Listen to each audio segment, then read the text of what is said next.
Now, gotta be careful with your thumbs, but there is something occasionally to a good trap squeeze, because you can just sandwich the thickness of the muscle belly up here compared to when it's further down. It's a big difference. It gets much thinner and more tarp-like down here. So the way to do a squeeze without using the thumbs, curl the fingers, and this is where I do want it to be pretty curled, and then I'm going to try to basically push my fingers together. Here and here. And then I can play with either more of a pull versus more of a push. And when I have lotion, that can synchronize into a nice rhythmic application that goes more toward the neck, comes back up. The whole time this position, I am pulling toward me at some level. So I'm encouraging scapular depression, the good form of depression, trying to get their shoulder unstuck from their ear is my goal.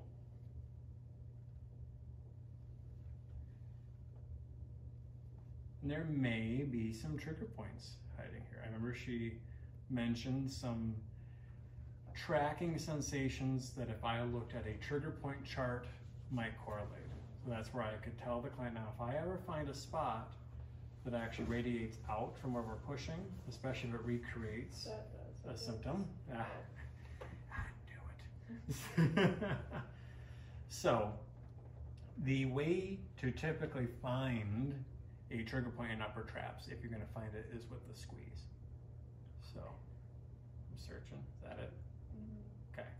Now what? Positional release usually is associated with shortening whatever you're pushing on. So if I tell you to shrug your shoulder a little bit for me, good. Hold it there. Did that make it feel a little bit better? Okay. Sorry. Good. That's okay. Usually when they're more quiet, that's a good thing. And slowly back down, nice and easy.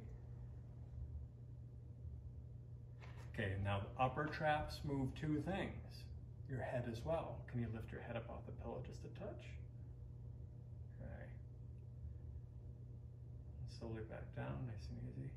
That didn't feel like it engaged what I'm pushing on as much as the shoulder elevation. So I picked the shoulder elevation. Elevate the shoulder again, right there, that's good. And I can also tell with that because it's almost like she's really pushing up into the pressure. And let go, nice and easy. What I like about positional release and less specific movement-based like therapies is that you can let their body show you what it actually wants. That also is a trigger. Ooh, yay. So now what's that one doing? It's the same thing, Going up. So this is but it makes sense. Look at the posture we saw. Upper traps are carrying a lot of the load. Now from a firing pattern standpoint, shoulder abduction is the one that usually gets limited the most in response to any kind of shoulder dysfunction.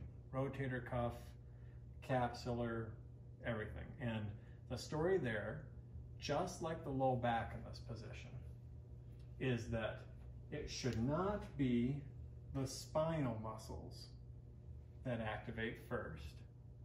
It should be the ball and socket joint muscle. So with the hips, in abduction or extension, it should be glutes. The paired muscle for your shoulder, specific to the glutes, is deltoid. So when we did the KT taping, I talked a bit about all that and everything. So I could even check the shoulder abduction firing pattern and see, is deltoid doing what it's supposed to? Okay, here, upper trap. Now you're just gonna lift your arm out to the side like that. All right, go ahead. Back down. And again. Okay, back down.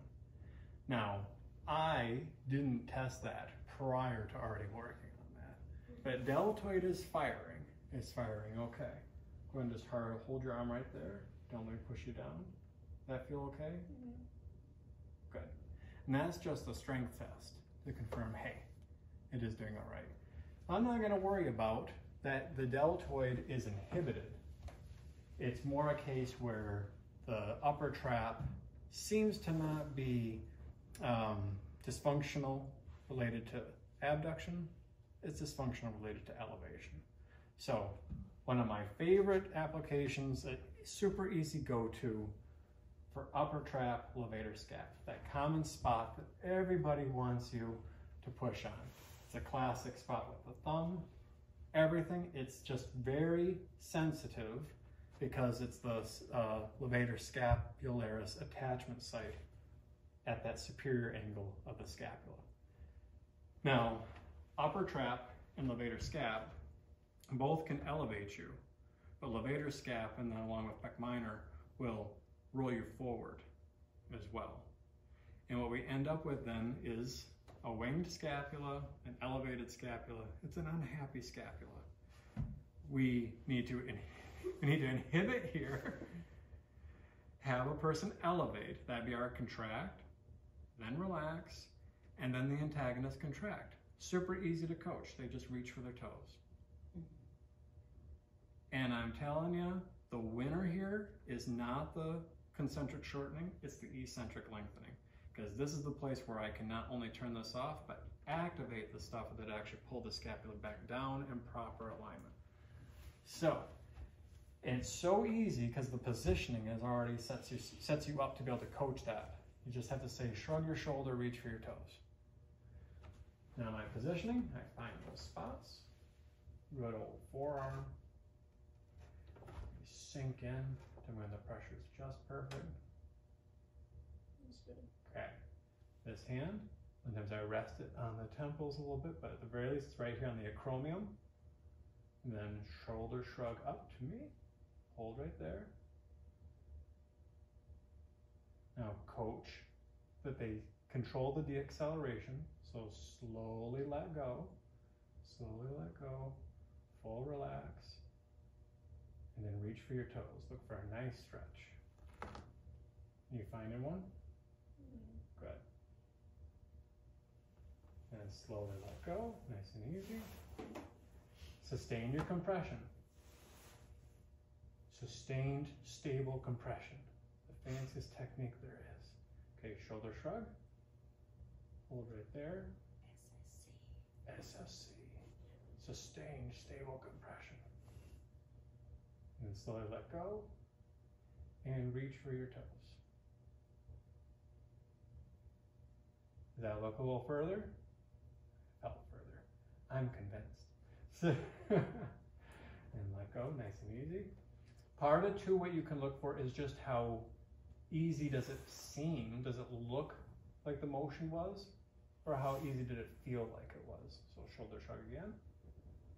That's feeling smoother and easier. Okay, back down, let go. Reach for the toes. Are you giving her a little extra stretch? No. No? Okay. You seem like your mom did. And let go. Candy did. She'll do some counter pressure. It's okay to do some counter pressure here, but my pressure on the upper trap is already kind of nudging everything down. So over pressure to exaggerate the stretch is totally okay. Now here's where I'm gonna do like a pretty legit, like my routine for neck and shoulders to kind of just show how we did the fix-it thing. So I'm gonna start back from ground zero. By the way, Luke, over pressure on the stretch, but what about adding some resistance to that stretch? And that's where ideally, in this situation, it's just not as easy to accomplish that. But yeah, resistance through motion is the better option. So if I could, it'd be like being here and holding on and saying, pull up, pull down, all of that, and creating resistance in both directions is a better way if you can. This is one where that hasn't been as easy to pull off. But other places like the knees and stuff, yeah, it's always push the resistance in both directions. Flexion, extension, all of it. So usually here in sideline, and let's say this is actually the only two positions we're going to use. Great place to start, just here at the head. This is also the side of the jaw. It's bugging, correct? Okay, cool. Remember our primary skull muscles, frontalis, right there on the forehead. Palm. Muscles at the base of the skull, the occipitals. And then most important here will be the temporalis muscles. Now I position my hand like this to just keep my fingers from poking in the eye and ear. But what I'm usually looking for to know I'm doing a good job from a connective tissue standpoint is I want, as I apply pressure and then move the tissue related to temporalis, I want to see the ear move. Yep. I usually feel like I'm pulling up and away from the ear and or jaw. I mean, the jaw meets the inner ear.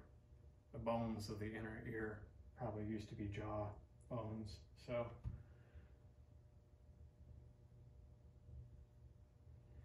now for TMJ based stuff, positional release, I can probably find some tender points here in temporalis. Search, search, search. Anything through there, let me know. Can you go a little bit more like towards my ear? Or towards the ear. Yeah, right there. Okay. Now we can play with jaw positioning. See if you can like move your jaw either back and forth, open, close. I want you to find a position that makes this feel more comfortable.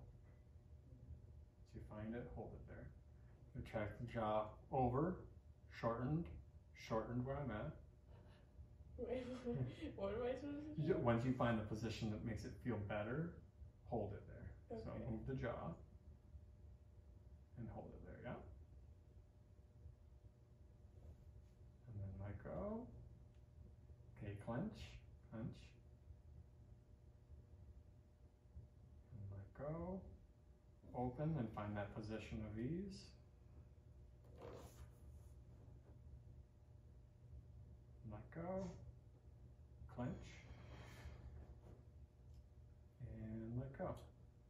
It's not that exciting to watch these demos. But I'm biased to things that have worked for me.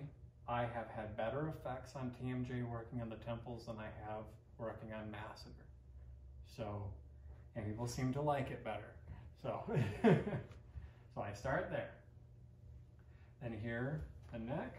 Navigating hair is its own art form. Here, if I'm trying to ever do anything, it's occasionally gather as much tissue in the back of the neck and give it a pull.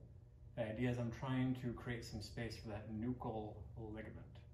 So, a bit like picking, a cat by the nape of the neck, for lack of a better analogy.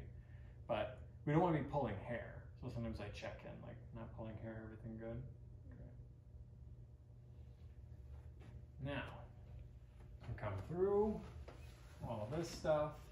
Then this would be where we get into the pinch phase of things. Look for those trigger points, come back through, bring the forearm in, and do the elevation depression. Next is my position doesn't have to change a whole lot. I just kind of work my way. I angle my elbow so that I'm never going too broad and flat across the side in front of the neck. So I just flex my elbow, and that keeps me more on the erector spinae. Splenius cervicis, splenius capitis, all of that. And these two applications, usually I can cover almost all the muscles related to cervical neck extension. Just here for the lower half,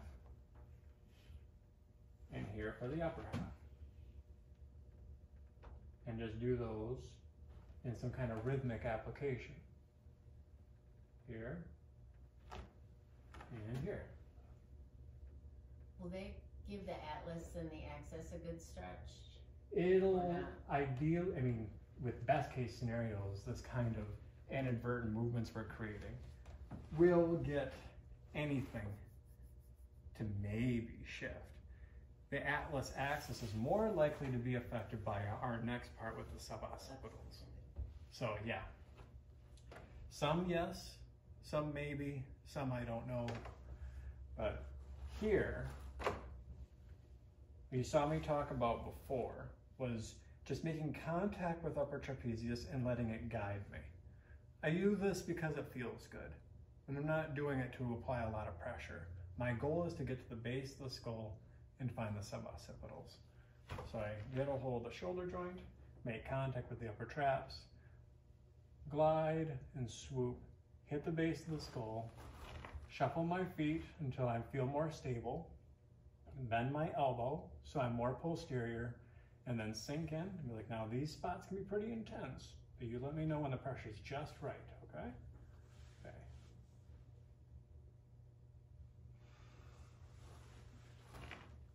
Shift my feet to get more pressure. Still doing good? All right. And there's always more. Still want more pressure? Okay. Keep going. Okay. When this is really causing a problem, I know I've been there where I'm like, yes, please, would you just pry my skull off my neck, please? Now, I have a good spot. Let's start with eye movements. Keep your eyes closed and roll your eyes in big circles in one direction. Roll, roll, roll, roll, roll, roll, and then switch directions. Roll your eyes in the other direction. Excellent. Now still doing good, pressure good. Okay. Now real small, and I mean tiny, roll your head in little circles. Little circles. Little tiny circles one direction. And then little tiny circles the other direction.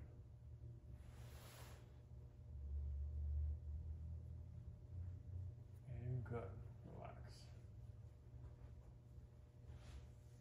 Now I'm going to come back out. And we could start that whole swoopy thing over again.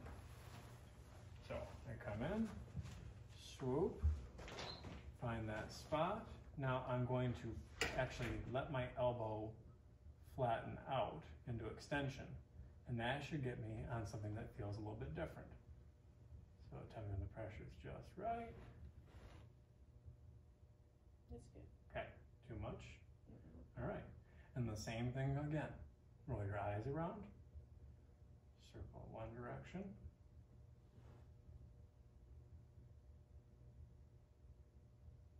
and circle in the other direction. And little circles with your head, I mean tiny, tiny, tiny. The problem for the therapist is it won't feel like maybe you feel a ton happening. But the client usually, when this is symptomatic, causing referred pain, boy does it jump out like what. Okay, and relax, nice and easy. Big deep breath all the way in and all the way out. Now another facet here is maybe potentially occurring too, where with levator scap especially, since it attaches here and then here, me maybe trying to hold the scapula down and then push, even with my forearm, maybe I'm getting kind of some legit lengthening there. So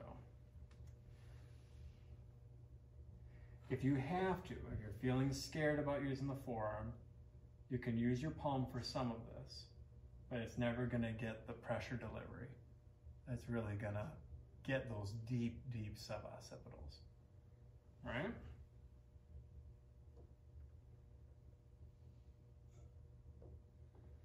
Now, next part. For serratus anterior, I have to get serratus anterior out of the way in order for me to feel comfortable going after subscapularis. That's the dynamic here. I just assume both are stuck. Now I have an issue. There's too much room here.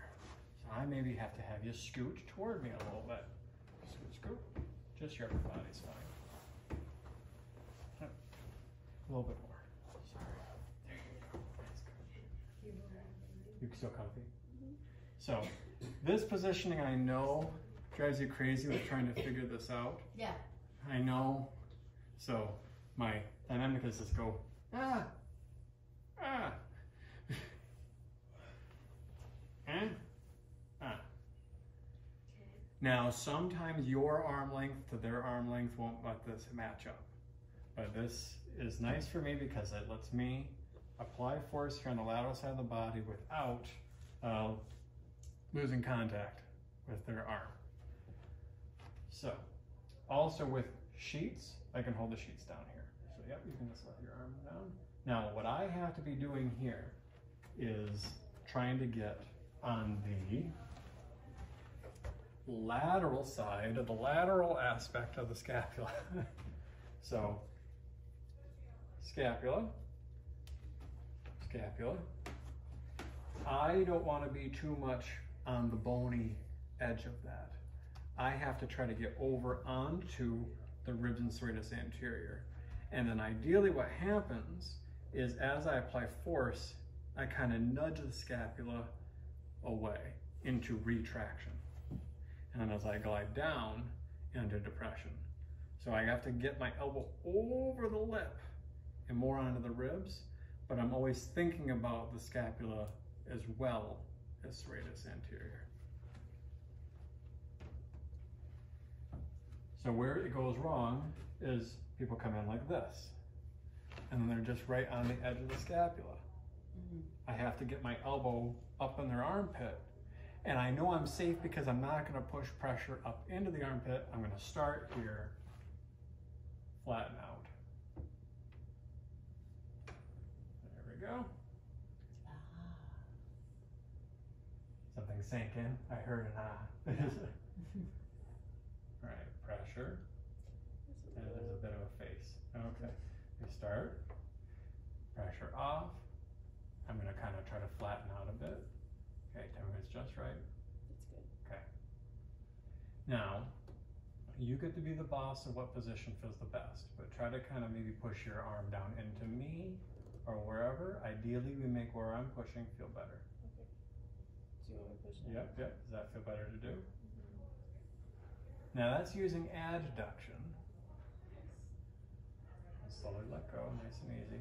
It's the easiest one because they can feel where my arm is. I can say, basically it feels like they're sandwiching my arm between theirs and the ribs. Okay, push down again.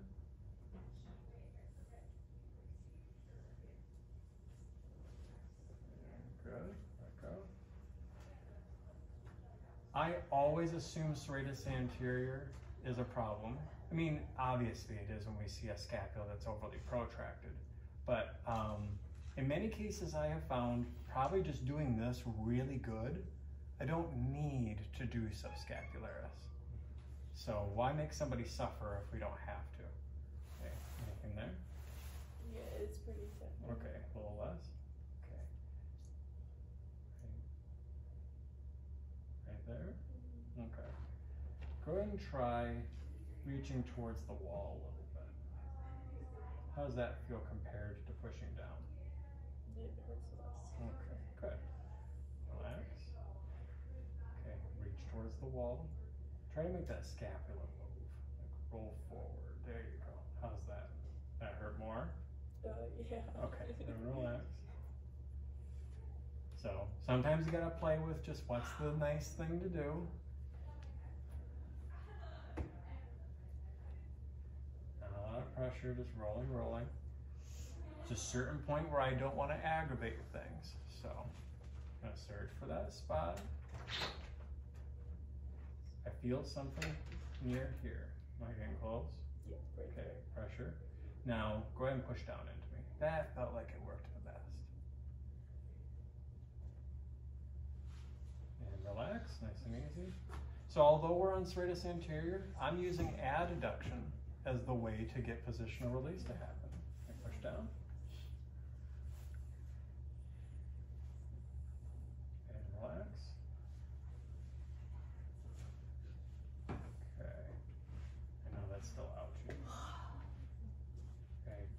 breath. All the way in, all the way out.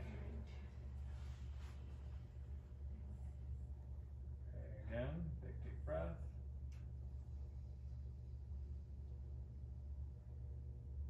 All the way out. And maybe that actually worked better than doing the adduction stuff, to be honest with you. That seemed like it was more friendly. Yeah. During that inhalation phase, it's like with the inhalation, she's able to kind of push up into me. That actually responded way better. So be open to being innovative. All right.